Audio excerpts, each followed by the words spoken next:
Are you giving your family the leftovers of your day? Or are you crafting the kind of home your kids will look back on and say, I had a good home? Welcome to Bringing Hope Home. We're Bryce and Colette Schaffer, and we're on a mission to bring God's hope, healing, and practical strategies right into your living room. Whether you're navigating marriage challenges, parenting struggles, or just looking to build a stronger family foundation, we've got your back. Hey, welcome to Bringing Hope Home. We are pastors Bryce and Colette. Here we're at the end of July. End of July. And hope you've all had a wonderful summer. Yeah, as teachers and, even church, because we kind of plan, at least where we live, around school time. Yeah. The end of July kind of means you got about the red light or flashing red light that it's coming to an end. And you're going back to teaching. And I am. I'm going back to teaching this year. I'm excited. Back into the wave of middle school, the tidal wave tsunami of bliss and energy that is. Yeah. But going back to my first love, last time I was teaching was in a regular classroom, teaching science and math and history. And now I go back to my first love with it, which is just special education and supporting in the regular classrooms with being the special ed teacher. So I'm actually very excited about that side of things because that's my first love when I set forth to be my career was in this field of special education. And I do love that one-on-one and really grind it out with those kids for their success. Yeah. And I'm down to about 2 weeks, T-minus 2 weeks, and I'm in service here. So, hot flashes. No, that'll be good. So today, again, we're continuing our finishing our topic of goodness, but are continuing our series on the fruit of the Spirit. Right. And so today we want to talk about goodness just in your all-around home. If you said you grew up in a good home, Mm-hmm. what does that mean? We have maybe different... Again, there's different definitions of good. Yeah, of what that meant to you. Did you have a prosperous home? Was it peaceful? Yeah, and I think really homes can look so different. There's a variety of good homes and variety of ways to do things. So we're not here to tell you and give you a cookie cutter explanation of what makes a good home, successful.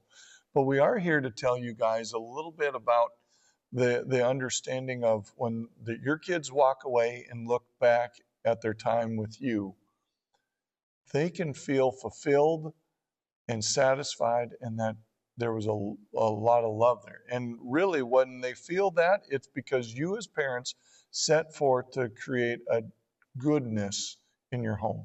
Mm-hmm. That safety, that prosperity thought process in your kids' life.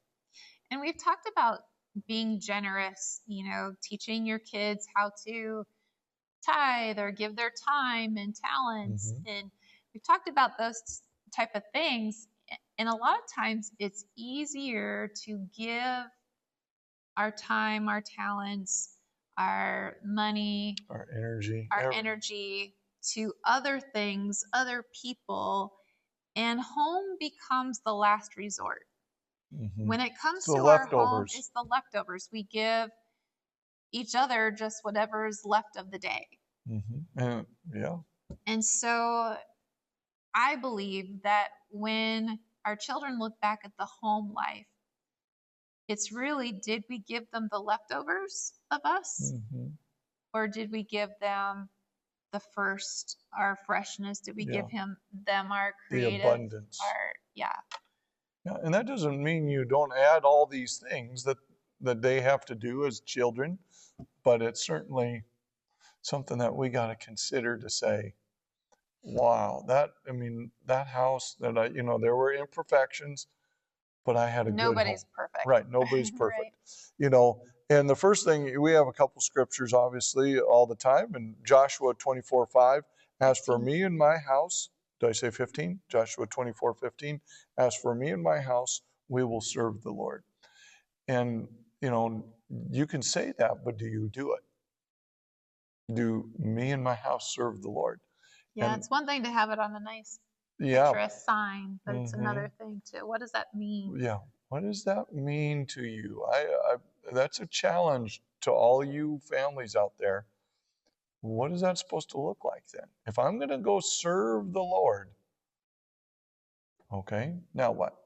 Mm-hmm. And it's going to look different for everyone, but it still needs to be serving somehow, some way, getting into church, that kind of thing. And 1 Peter 4:9, offer hospitality to one another without grumbling.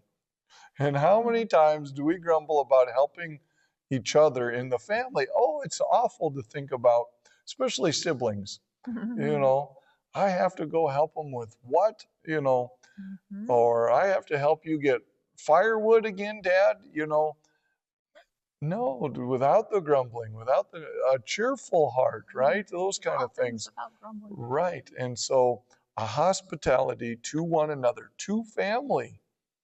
And some families are really good at this. And you know what? Usually you see love and relaxedness Peace. and peace in those homes. And we should want to always emulate those homes.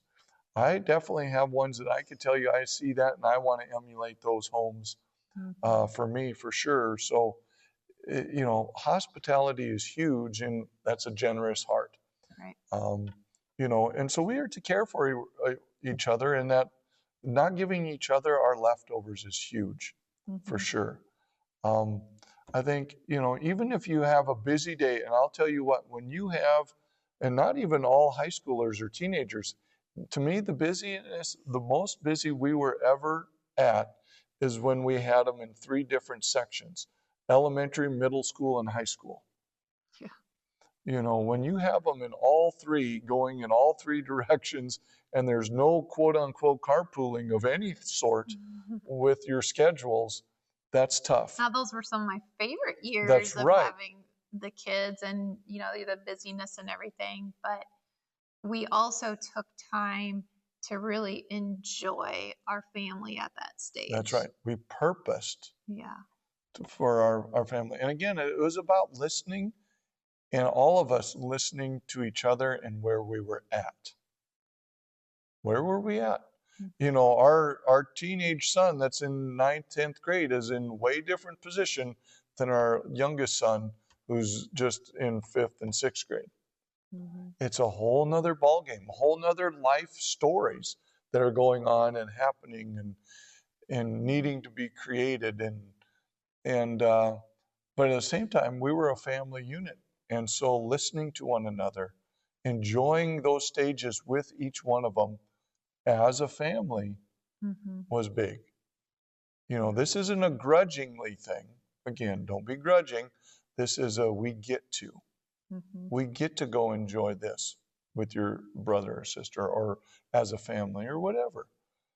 And, so that's so much of big. our lives are survival mode. Right. It's going from one sport activity to another and taking the kids here and there, and you feel like most of your life is in the car, and you're just in survival mode. And those things, yes, they have to happen, and sometimes though we need to step back and go, how many things do we really need to be?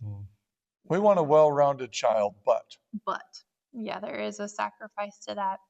But so there's survival mode or there's abundant mode. And abundant mode is generous with your time, liberal with attention, big-hearted towards each other's needs. So you can still have that mentality even in the busyness, right? It's an intent of the heart. How you are intentional with each other and, in your home. Don't outpace life and where you're at. Yeah, if you could tell yourself. Oh, was that, should I have said that about myself way back when? Yeah. Just grow up. Oh, we're telling on me again. We always seem to do this on this podcast, that Pastor Bryce's faults and shortcomings. But yes, I would say, I'll admit, just grow up. I would say that constantly. Focus and effort. I got a lot of phrases. When you're in it though, it's easy to to rush those years away. Now, I stopped that when they got to high school. I loved their high school ages. I really did. So this was their 3 to about 10. Yeah. That's when I would say that. Yeah. And so I apologize to all 3 of my children on air in recording. But I did. We were in survival. We were in survival, and you have to be. And again, we moved away. We had no family to help us. And, it was a rough go to get everything coordinated correctly. But and we really did take time to not overschedule ourselves, because we didn't want that busyness and that mindset that you're talking about to run our lives. Well, and I think, there's that old illustration of putting, if you have a bunch of rocks in a bucket and, filling the bucket, and you put in the big one first and then the smaller ones. And I think that's really how you have to approach your family life. What are the big things that are non-negotiables, that you need to put in? And usually what people put in last, which should be the first, is God and going to church. Yeah. That kind of gets snuffed out. Yeah. And that should be the biggest boulder in, as for me and my house, we're going to serve the Lord. So we're going to put that boulder in first. And everything else goes around that. Everything around, yeah. That's the leftover. Right. Oh, we see that all too often. We see it way too often, that it gets the leftover, and guess what? It doesn't fit. Yeah, and again, you're trying to train a child in the way they should go so they don't depart from it. You want them to come out of your household ready and able with the sword of the Spirit and the blessings of Christ in their life to then take on that next step of who they are in Christ, rather than I'm just hoping for the best and letting the world and the wind of the world take them.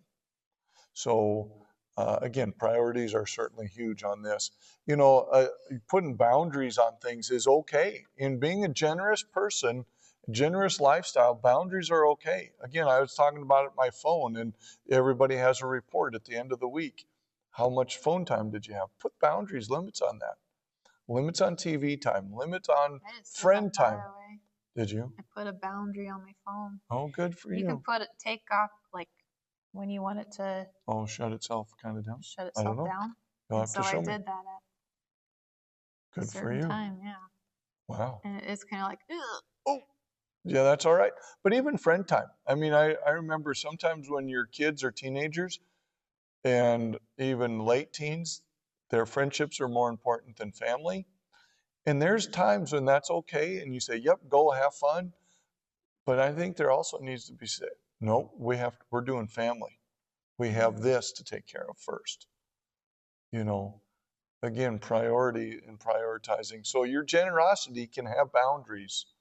It's not all liberal. And that goes with parents showing that first. That's right. Always us first. Family is first above job. And I think too, then be flexible in moments. Be flexible in changing plans and showing you're okay. That was one of my, again, another thing I had to work on a lot is being able to be flexible in planning.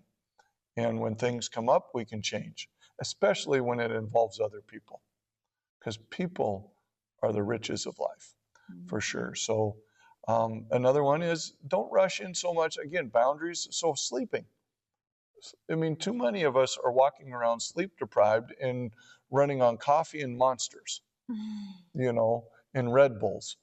That is not the way God intended us to run our life's race. So make sure you do that. Here's another, we have a couple of different thoughts. We're too busy for all this. Well, cut things out. Again, reprioritize your boulders. Again, my house will serve the Lord. So how are we going to serve the Lord first and then go around that? And you'll be good.